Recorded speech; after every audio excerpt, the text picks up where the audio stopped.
Et bonsoir à tous. Bonsoir. Donc, petite vidéo tout simplement pour vous tenir au courant. Donc ce soir, en fait, on était parti pour faire une enquête dans un lieu où je suis déjà allé avec Morgane. Et donc, on y était retourné quelques temps après avec Sylvie pour essayer de l'explorer déjà, de pouvoir y rentrer de nouveau. Sauf que ça s'est pas passé comme prévu, on s'est fait attraper. Et donc on s'est fait sortir et puis voilà, tout s'est bien passé, il n'y a pas eu de soucis. Et donc ce soir on s'est dit on va y retourner. Tous les deux et cette fois-ci en mode enquête pure. Sauf que on est tombé sur des gens. On est tombé sur des gens quand on était déjà à l'intérieur. En fait moi ce qui m'a choqué c'est que les portes n'étaient plus du tout dans le même état. Donc pour moi déjà le lieu avait été visité pas mal de fois. Et dès qu'on est rentré, Sylvie l'a pas entendu, mais moi je l'ai entendu, j'ai entendu une voix de féminine et c'était assez fort, mais ça a été très furtif. Et à partir de ce moment-là, j'ai senti une sorte de mauvais pressentiment, je sais pas. Du fait que le lieu déjà avait beaucoup changé et en apparence. Et je sais pas, il y a un truc qui faisait que ça me disait dans ma tête, faut te barrer de là, ça va pas le faire. Tout en sachant que Sylvie, elle a une blessure au genou depuis un petit bout de temps quand même. Donc pour moi, Ça se restaure, mais pas trop vite. ouais. Sauf que je peux pas courir. S'il y a panique, je peux pas me mettre à courir. Ouais. Donc voilà, déjà rien que ça, pour moi c'était un stress et voilà, bref. Donc on s'emmanche dans le couloir en question, le premier couloir, le couloir qui fait qu'on accède aux étages, donc le plus rapide pour accéder aux étages, pour moi, enfin pour nous. Et tout de suite je vois que le couloir a changé, par terre il y a vachement d'objets qui traînent, il y a un lit d'hôpital en plein milieu, alors qu'au départ il n'y avait pas tout ça. Enfin, quand j'y suis allé c'était nickel. Là tout a changé et bref, on continue d'avancer dans le calme le plus possible, dans le noir complet, dans un bâtiment qu'on connaît. Toi que tu connais, moi je connais pas. Ouais, mais même quand tu le connais, au final, quand t'es dans le noir, tu flippes quoi. Tu te dis putain, s'il y a quelqu'un qui me tombe dessus, je le verrai pas arriver. Et en fait, on avait tellement peur de se faire repérer de l'extérieur que du coup, ça a engendré un stress supplémentaire. Et du coup, on arrive donc en bas de l'escalier, donc qui fait qu'on peut accéder aux étages. Et en fait, en face, il y a une fenêtre qui était grande ouverte. Donc je dis à Sylvie, tiens, ferme la fenêtre. Et en fait, à ce moment-là, j'ai entendu deux voix et j'ai entendu des bruits sourds. Et là, tout de suite, je lui dis, il y a du bruit, il y a quelqu'un. En mode chuchotant, quoi. Et donc Sylvie, elle se concentre, et là, t'as entendu. Oui, j'ai entendu bouger au-dessus. Ouais. Et on a entendu, moi. Parce qu'au départ, t'entendais pas forcément. Non, j'avais pas. Puis moi j'étais en train de fermer la fenêtre, du coup, je t'écoutais pas. Et après, on a écouté des bruits comme s'il bougeait quelque chose en haut. Ah ouais, il y C'était a bizarre. comme si tu déplaçais un Ouais. truc. Et moi, en fait, au départ, je pensais que c'était le vent qui faisait bouger un rideau ou quelque chose, tu vois. En fait, c'est des volets qui sont coulissants. Qui sont électriques. Ouais. Électriques et coulissants. Donc c'est impossible. À moins que les mecs ils s'amusent à faire du bruit avec les volets, je sais pas. Mais pour moi, c'était pas du tout ça. C'était quelqu'un qui faisait du bruit, qui nous arrivait dessus, qui était dans le noir complet. Donc du coup, je pense. C'est ça qui nous a étonnés aussi. Ouais. On s'est dit, attends, s'il y a des gens, ils ont quand même une lumière. C'est ça. Et moi, dans ma tête, c'était mitigé encore à ce moment-là. Je me suis dit, ça se trouve, c'est l'invisible qui fait qu'ils n'ont pas envie. Je t'ai dit, c'est Ouais. peut-être paranormal, il va peut-être nous faire barrer. Ça nous est arrivé, ça. Ça nous est déjà arrivé. Mais là, après, quand j'ai entendu les voix, j'ai entendu marcher, des bruits de chaussures, des grosses chaussures. J'ai fait, non, il y a quelqu'un, c'est sûr. Donc après, j'ai dit à Sylvie, on s'en va. Donc on est revenu sur nos pas. Et ça continuait de revenir sur nous. Le bruit qui faisait eux se rapprochait de plus en plus par rapport à là où on se trouvait dans le couloir. Ouais, donc on s'est arrêté à un moment du couloir. On s'est arrêté, Sylvia me disait arrête-toi. Donc moi j'arrête. Et ça continuait, à un moment il y a eu un gros bruit. Et c'est à partir de là qu'on s'est regardé et on s'est dit non c'est bon on se casse. Et après on est sorti dehors.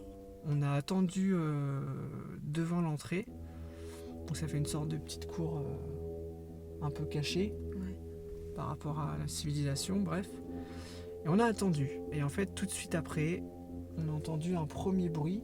Ouais, chelou. Je sais pas ce que c'était. Donc au départ, on pensait que c'était des vaches, parce que tout autour, il y a des champs, il y a des vaches. Tout autour, il y a des bâtiments. Et en fait, on pensait que c'était des bruits parasites d'extérieur. Et en fait, pas du tout, parce qu'après, on a entendu un raclement de gorge.